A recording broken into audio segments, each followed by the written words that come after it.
This month, Saudi Arabia's religious police met with a delegation from the United States for the first time ever. Our next guest is a religious freedom advocate who took part in the meeting.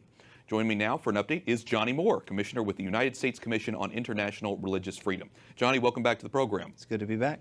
There's a lot of focus on Saudi Arabia and the government, obviously, with the missing Saudi journalist. You visited Saudi Arabia recently in the end of September. What were your impressions in talking with the Saudi government, and why do you think they were so much more open to talking with you, a religious freedom advocate?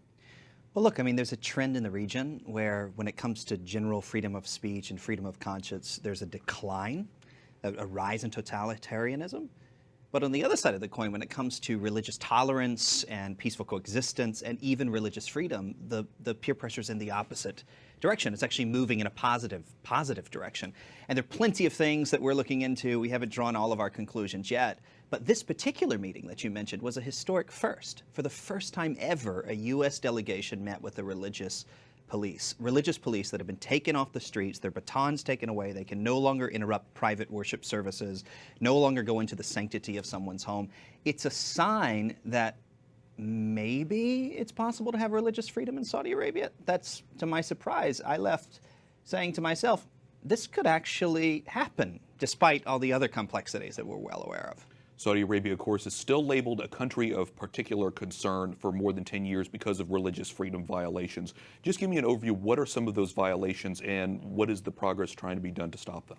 Well, listen, when you talk about religious freedom, you talk about a few things. The ability to worship publicly and privately. You know, that's at the very heart of it. And the ability to convert, to change your beliefs about something without repercussions. So when you boil it down to a very simple perspective, these are the types of things that we're looking for. And it's true. I mean, you know, on the peninsula, there still isn't a church in all of Saudi Arabia, not one church. And yet, when I sat down with the Minister of Islamic Affairs and I said, you know, I asked him the question, could there be another religion on the peninsula? Because in every single meeting before with the Ministry of Islamic Affairs, by any U-Serve delegation, the answer's always been the same. The Hadith says there can be only one religion on the peninsula. This Minister of Islamic Affairs said something different. He got fire in his eyes. He said, that is a wrong interpretation of the Hadith. And he explained how they have this project to fix these bad interpretations of the Hadith. And I'm sitting there thinking, wow. Didn't think this was ever going to be possible. I didn't think I was going to hear this out of someone like this. So, you know, we have to be cautiously optimistic, our eyes wide open. A lot of work needs to be done, but there's a glimmer of light. You alluded to earlier the fact that human rights are connected to religious freedom rights and social reforms, for example. So, for example, lifting the ban on women drivers, how do you think that sort of impacts religious reform?